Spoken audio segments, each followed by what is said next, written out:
السلام علیکم ورحمۃ اللہ وبرکاتہ۔ الحمد للہ رب العالمین والصلاة والسلام علی رسولہ الکریم، اما بعد۔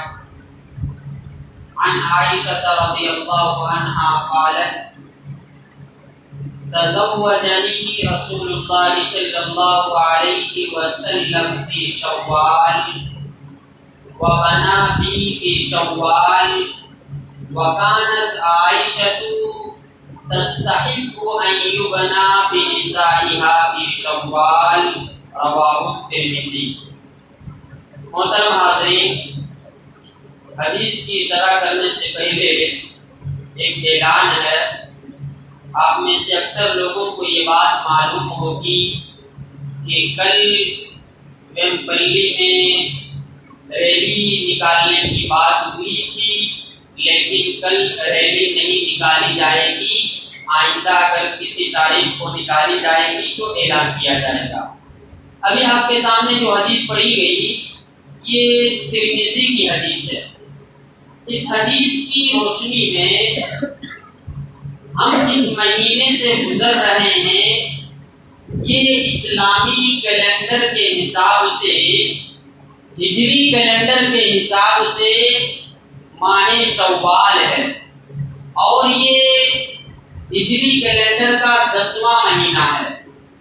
ماہ شوال کی قرآن اور احادیث میں کچھ خصوصیتیں بیان کی گئی ہیں کہ کچھ باتیں ایسی ہیں جو صرف ماہ شوال سے تعلق رکھنے والی ہیں، کچھ چیزیں ایسی ہیں جس کا تعلق صرف ماہ شوال سے ہے۔ انہی میں سے پہلی خصوصیت ماہ شوال کی یہ ہے کہ ہم سب جانتے ہیں شوال کے مہینے کی پہلی تاریخ کو ہم اور آپ عید الفطر مناتے ہیں، تو یہ ماہ شوال کی خصوصیت ہے۔ عید الفطر دوسرے مہینے میں منانا جائز اور درست نہیں ہے۔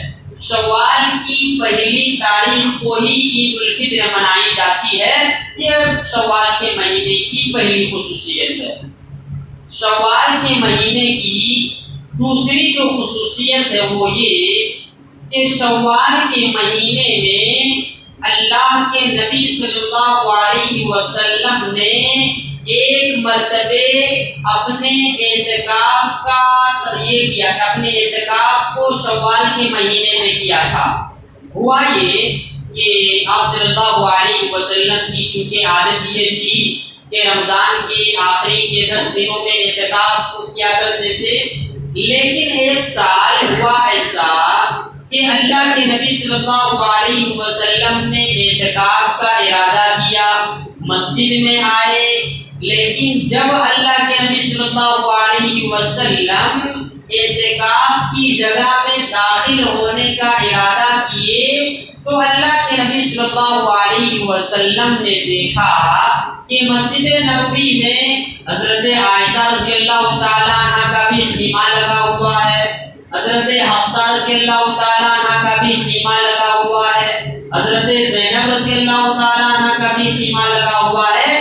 یہ ساری اللہ کے نبی صلی اللہ علیہ وسلم کی بیویاں ہیں، یعنی اللہ کے نبی صلی اللہ علیہ وسلم کے ساتھ آپ کی بیویاں بھی مسجد نبوی میں اعتکاف کے لیے خیمہ لگائی ہوئی تھی، اور اس طریقے سے پوری مسجد نبوی کا ایک زیادہ حصہ بھر گیا تھا۔ تو اللہ کے نبی صلی اللہ علیہ وسلم نے جب یہ منظر دیکھا کہ میری ساری بیویاں اعتکاف کے لیے مسجد نبوی میں خیمہ لگا رہی ہیں، تو اللہ کے نبی صلی اللہ علیہ وسلم نے اپنی بیویوں سے کہا کہ البر تریدنا، کہ اے میری بیویاں کیا تمہارا سچ مچ نیکی کمانے کا ارادہ ہے؟ دیکھیے جو شوکن ہوتی ہیں ان میں ایک خاص عادت یہ ہوتی ہے کہ ایک شوکن دوسری شوکن سے جلتی ہے، یا پھر ایک شوکن اپنی شوہر سے سب سے زیادہ قریب رہنا چاہتی ہے۔ تو اللہ کے نبی صلی اللہ علیہ وسلم کو یہ احساس ہوا کہ مسجد نبوی میں جو میری بیویاں خیمہ لگا رہی ہیں اعتکاف کے لیے دیکھنے میں ایسا لگتا ہے کہ یہ میرے قریب آنے کا زیادہ ارادہ رکھتی ہے. چونکہ میں ان کا شوہر ہوں تو ہر بیوی یہ چاہ رہی ہے کہ میں اپنے شوہر سے قریب بیٹھوں اعتکاف میں، اور اس طرح ان کی نیت ثواب سے بڑھ کر کے اپنے شوہر کے قریب بیٹھنے اور اپنے شوہر کے قریب ہونے کی ان کی نیت زیادہ معلوم ہو رہی تھی. اس لیے اللہ کے نبی صلی اللہ علیہ وسلم نے کہا کہ واقعی میں تم ثواب کی نیت سے اعتکاف کرنا چاہتی ہو یا اپنے شوہر کے قریب بیٹھنے کی نیت سے اعتکاف کرنا چاہتی ہو؟ تو اس اندیشے کی وجہ سے اللہ کے نبی صلی اللہ علیہ وسلم نے اس سال رمضان کے مہینے میں اعتکاف نہیں کیا، اور جب رمضان کا مہینہ ختم ہوا تو شوال کے مہینے میں آپ نے اعتکاف کیا. دیکھیے جو سنت اور نوافل ہوتے ہیں ان کو دوسری مرتبہ رکھنا نہیں ہے. جیسے اعتکاف ایک سنت ہے، سنت چھوٹ گئی اس کو بعد میں رکھنا درست نہیں ہے.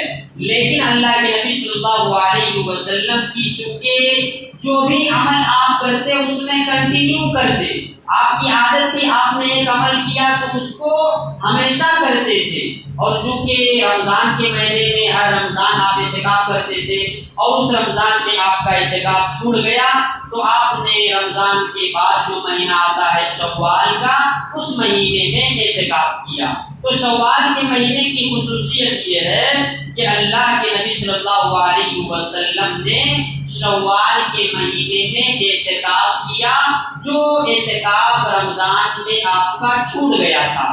اسی طرح شوال کی ایک خصوصیت یہ ہے کہ شوال کے مہینے میں رمضان کے روزے رکھنے کے بعد 6 روزے رکھنے سے ایک انسان کو سال بھر روزے رکھنے کے برابر ثواب ملتا ہے. اور یہ خصوصیت صرف شوال کے مہینے کی ہے.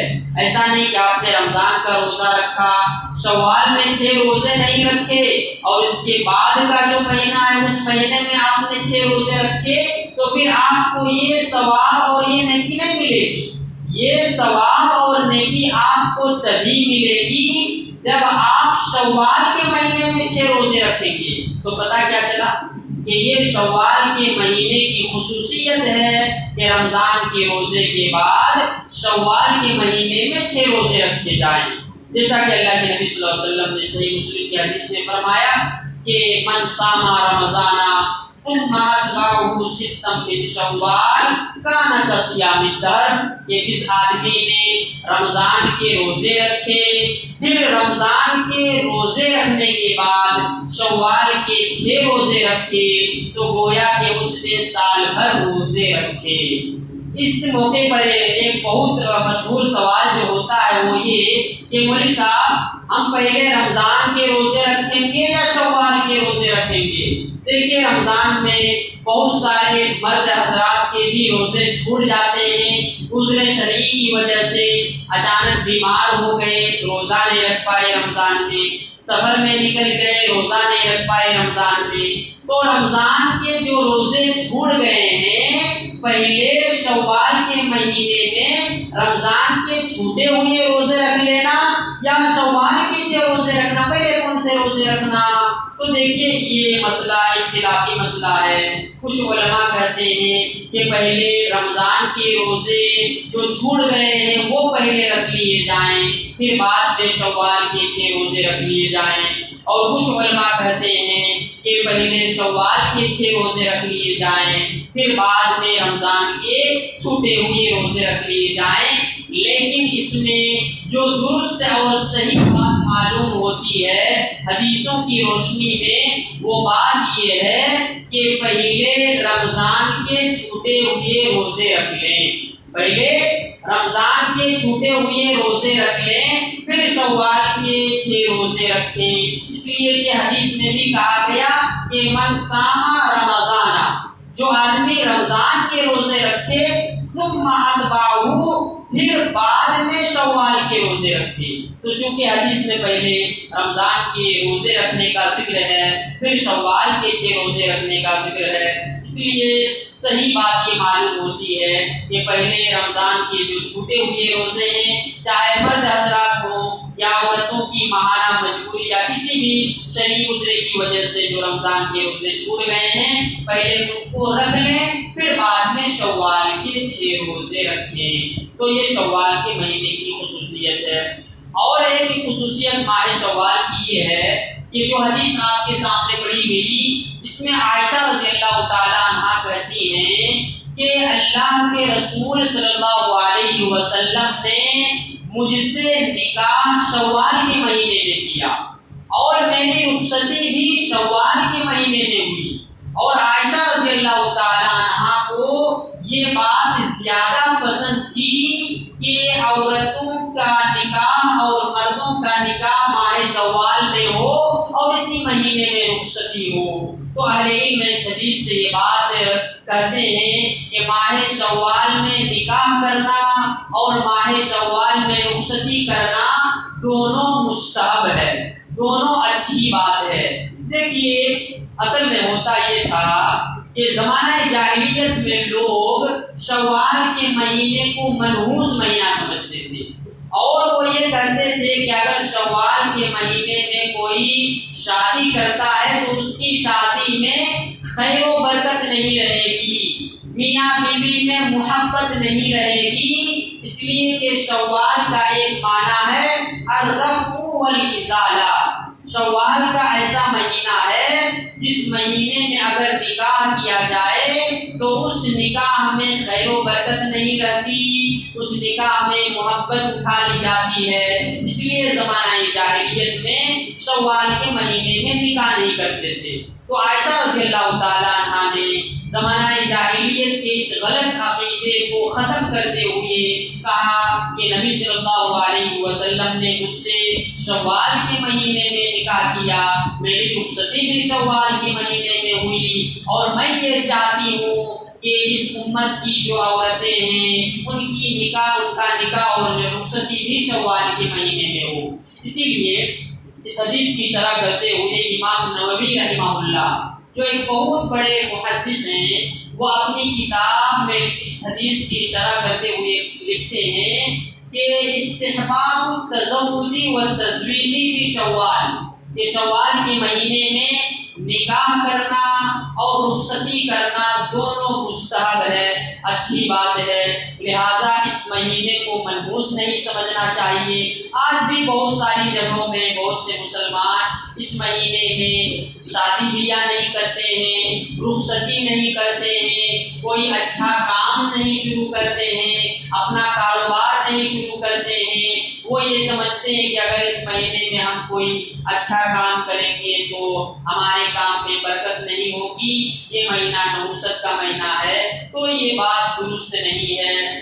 کوئی بھی مہینہ، کوئی بھی سال، کوئی بھی دن منحوس نہیں ہوتا ہے۔ سارے مہینے، سال اور سارے دن اللہ ہی کے بنائے ہوئے ہیں، لہذا ہمیں کسی بھی دن کو، کسی بھی مہینے کو منحوس نہیں سمجھنا چاہیے۔ دعا ہے کل عالمین سے کہ اللہ سبحانہ و تعالی ہمیں کہیں سنی بات پر عمل کی توفیق عطا فرمائے۔ آمین۔ السلام علیکم ورحمۃ اللہ۔